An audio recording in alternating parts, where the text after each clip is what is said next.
শুধুমাত্র ঘরোয়া অল্প কিছু উপকরণ দিয়ে তৈরি করে ফেলেছি অসম্ভব মজাদার চিকেন বারবিকিউ। আসসালামু আলাইকুম এভরিওয়ান, সবাই কেমন আছেন? আশা করি সবাই খুব ভালো আছেন। আবারও চলে এসেছি আপনাদের মাঝে নতুন একটি রেসিপি নিয়ে। আজকে তৈরি করেছি শুধুমাত্র ঘরোয়া অল্প কিছু উপকরণ দিয়ে চিকেন বারবিকিউ। এই চিকেন বারবিকিউ তৈরি করা কিন্তু খুবই সহজ, যা পরোটা, লুচি বা এমনি খেতেও বেশ মজাদার হয়ে থাকে। এই অসম্ভব মজাদার চিকেন বারবিকিউটা আমি চুলায় কীভাবে তৈরি করেছি সেই রেসিপিটি আজকে আপনাদের সঙ্গে শেয়ার করব। আশা করি আপনাদের কাছে খুব ভালো এবং সহজ মনে হবে। চলুন চিকেন বারবিকিউ তৈরির ফুল রেসিপিটি দেখে নেই। চিকেন বারবিকিউ তৈরি করার জন্য প্রথমে আমি এখানে একটা ফ্রেশ চিকেন ব্রেস্ট পিস নিয়ে নিয়েছি। চিকেন ব্রেস্ট পিসটা কিন্তু খুব ভালোভাবে আমি ধুয়ে ক্লিন করে নিয়েছি।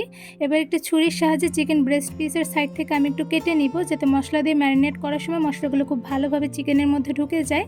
তো এরপর যে আমি ছুরির সাহায্যে খুব ভালোভাবে চিকেন ব্রেস্ট পিসটা কেটে নিচ্ছি। চিকেন ব্রেস্ট পিসটা ছুরির সাহায্যে খুব ভালোভাবে কেটে নেওয়া কিন্তু হয়ে গিয়েছে। আপনারা দেখতেই পাচ্ছেন অ্যাকচুয়ালি আমি কিভাবে চিকেন ব্রেস্ট পিসটা ছুরি দিয়ে কেটে নিয়েছি। এবার এই ব্রেস্ট পিসটা আমি কিছু মশলা দিয়ে ম্যারিনেট করব। তো এখানে প্রথমেই দিয়ে দিচ্ছি আদা বাটা। এখানে আদা বাটা দিয়ে দিচ্ছি 1 টেবিল চামচ। সাথে দিয়ে দিচ্ছি রসুন বাটা 1 টেবিল চামচ। আর দিয়ে দিচ্ছি জিরা গুঁড়া। এখানে জিরা গুঁড়া দিয়ে দিচ্ছি 1 টেবিল চামচ। সাথে দিয়ে দিচ্ছি ধনিয়া গুঁড়া 1 টেবিল চামচ। লাল মরিচের গুঁড়া দিয়ে দিচ্ছি 1 টেবিল চামচ। আপনারা আপনাদের স্বাদ মতন দিয়ে দিবেন। আর সাথে দিয়ে দিব লবণ। এখানে লবণ দিয়ে দিচ্ছি 1 টেবিল চামচ।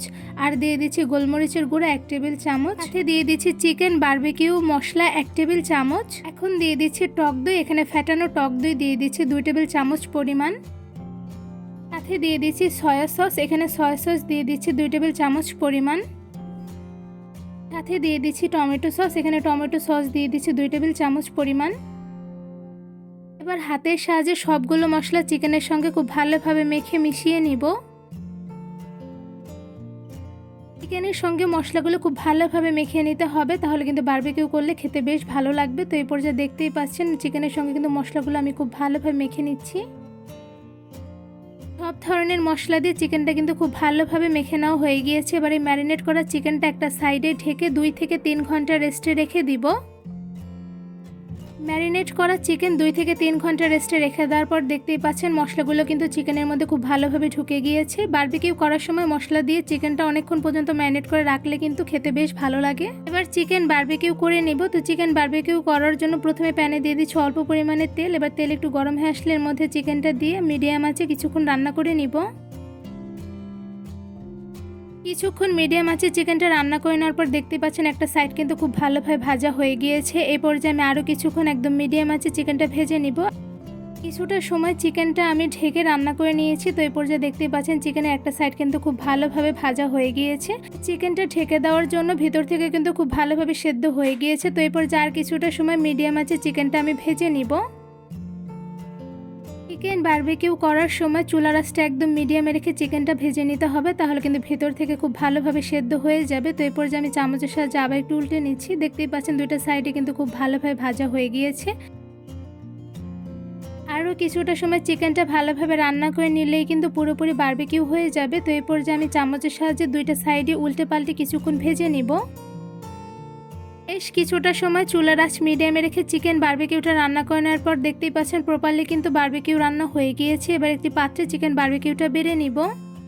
শুধুমাত্র ঘরোয়া অল্প কিছু উপকরণ দিয়ে খুব সহজে চুলায় তৈরি করে ফেলেছি অসম্ভব মজাদার চিকেন বারবিকিউ। এই চিকেন বারবিকিউটা কতটা সহজভাবে তৈরি করে ফেলেছি তা কিন্তু আমার ফুল রেসিপি দেখে আপনারা বুঝতে পেরেছেন। আর এদিকে চিকেন বারবিকিউটা দেখতে যেমন মাশাআল্লাহ সুন্দর হয়েছে, খেতে কিন্তু অসম্ভব মজাদার হয়েছে। আমি চিকেন বারবিকিউটা ছুরির সাহায্যে একটু কেটে দেখাচ্ছি।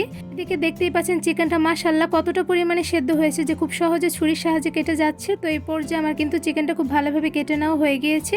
এবার চামচের সাহায্যে চিকেনটা তুলে দেখাচ্ছি। তো এদিকে দেখতে পাচ্ছেন মাশাআল্লাহ কতটা পরিমাণে কুকড হয়েছে আর সাথে খুবই লোভনীয় লাগছে দেখতে। চিকেন বারবিকিউটা খেতে কিন্তু মাশাআল্লাহ খুবই মজাদার হয়েছে। খুব সহজে কিন্তু চিকেন বারবিকিউটা বাসায় বসে আপনারা এভাবে তৈরি করে ফেলতে পারবেন, যা খেয়ে সবাই অনেক প্রশংসা করবে। এদিকে চিকেন বারবিকিউ খাওয়ার জন্য আমি এখানে ফুলকো লুচি ভেজে নিয়েছি। লুচি ভাজার ফুল রেসিপি কিন্তু দেওয়া আছে, আপনারা চাইলে কিন্তু দেখে নিতে পারেন। ওটা লুচি বা নান দিয়ে চিকেন বারবিকিউ খেতে কিন্তু অসম্ভব মজাদার হয়ে থাকে। এই চিকেন বারবিকিউ তৈরির ফুল রেসিপিটা আপনাদের কাছে কেমন লেগেছে তা অবশ্যই কমেন্ট করে জানাবেন। চিকেন বারবিকিউ তৈরির ফুল রেসিপিটি ভালো লেগে থাকলে আমার চ্যানেলটি সাবস্ক্রাইব করে ভিডিওতে বেশি বেশি লাইক কমেন্ট শেয়ার করে আমার পাশেই থাকবেন। আজকে এখানেই বিদায় নিচ্ছি, দেখাবো অন্য কোনো ভিডিওর মাধ্যমে। সবাই সুস্থ থাকবেন, ভালো থাকবেন। আল্লাহ হাফেজ।